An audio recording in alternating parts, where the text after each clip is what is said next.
mga bata! Ako nga pala si Teacher Shane! Handa na ba kayong makarinig ng panibagong aralin ngayong araw? Ayan! Bago ang lahat, alamin muna natin ang mga layunin.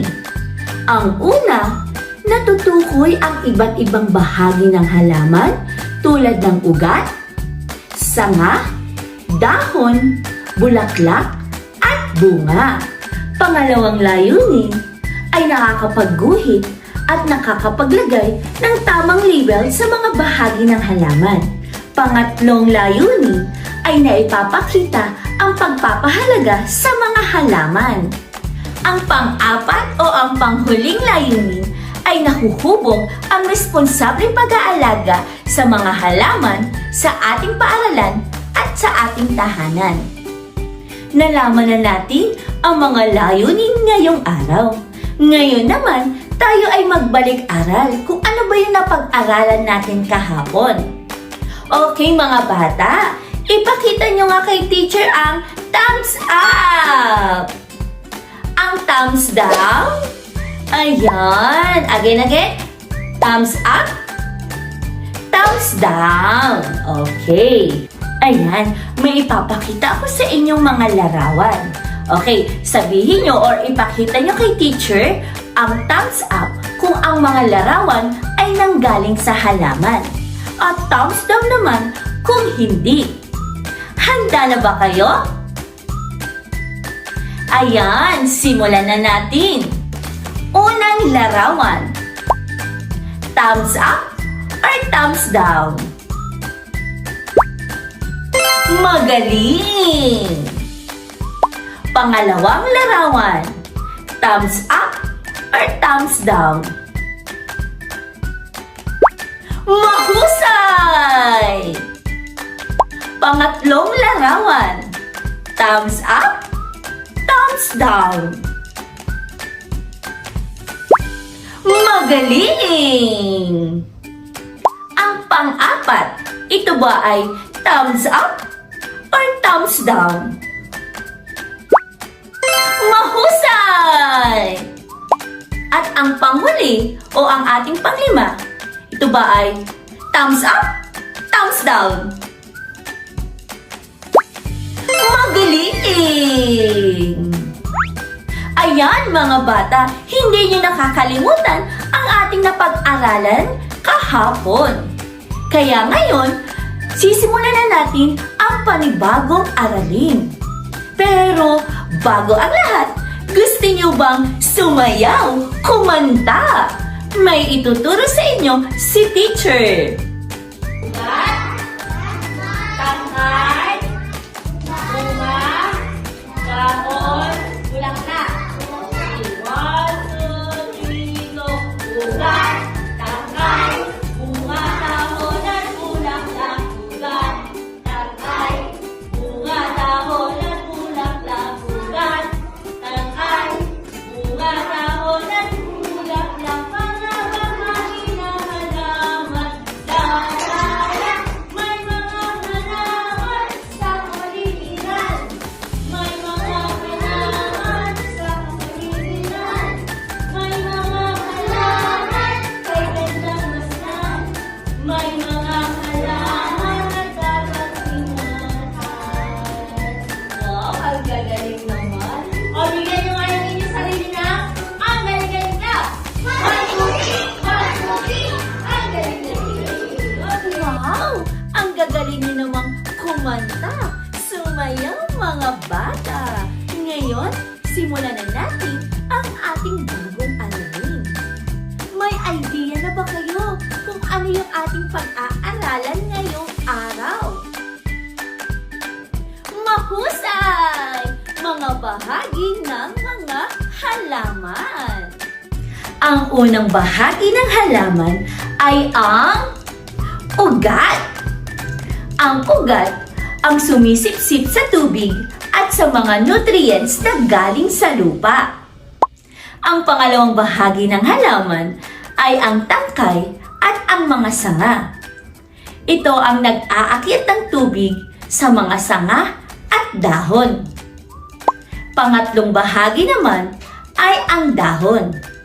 Ito ay nagbibigay ng pagkain sa mga halaman. Ang pang-apat na bahagi ay ang bunga.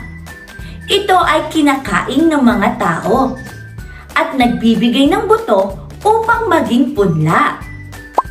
Ang panglima o ang huling bahagi ng halaman ay ang bulaklak. Ito ang nagpapaganda sa halaman at dahilan sa pagpaparami. Ayan, nalaman niyo ng mga bata ang mga bahagi at tungkulin ng mga halaman. Ano-ano nga uli ito? Mahusay! Ito ang mga ugat, tangkay, dahon, bunga, at mga bulaklak. Ayan, nalaman niyo na mga bahagi ng halaman.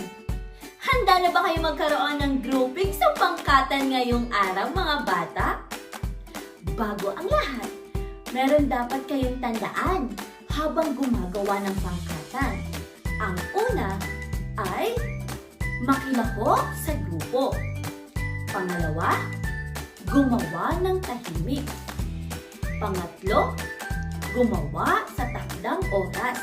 Tatandaan nyo yung mga palatandaan natin habang kayo ay gumagawa ng activity or ang inyong groupings. Narito naman ang mga rubric sa pangkatang gawain. Ang unang presentasyon, may 3 bituin ang makakuha kapag buong husay na naipapaliwanag sa klase ang ginawa. 2 bituin naman na ipapaliwanag ang ginawa sa klase.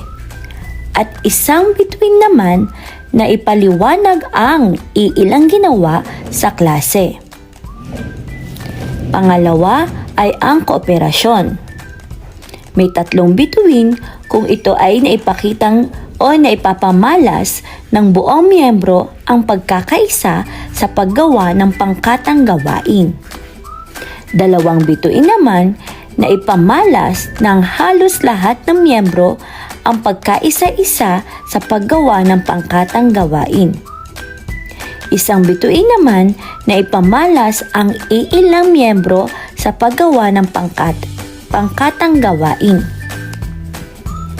Pangatlo naman ang takdang oras.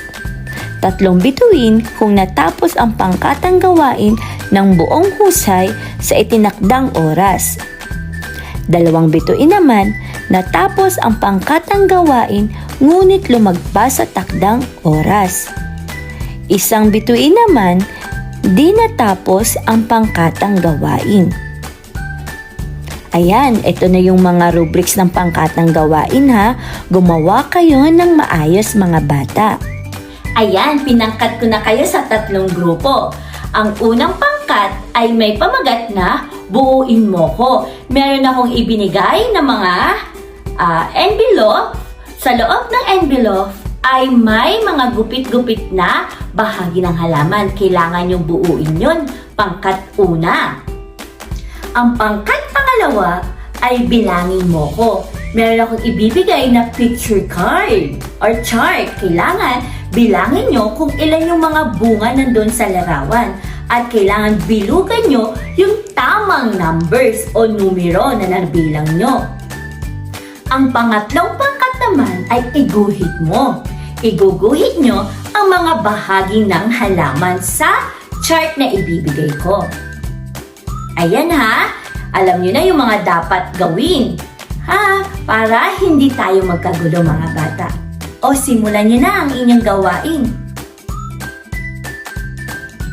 Pusay nyo naman, mga bata.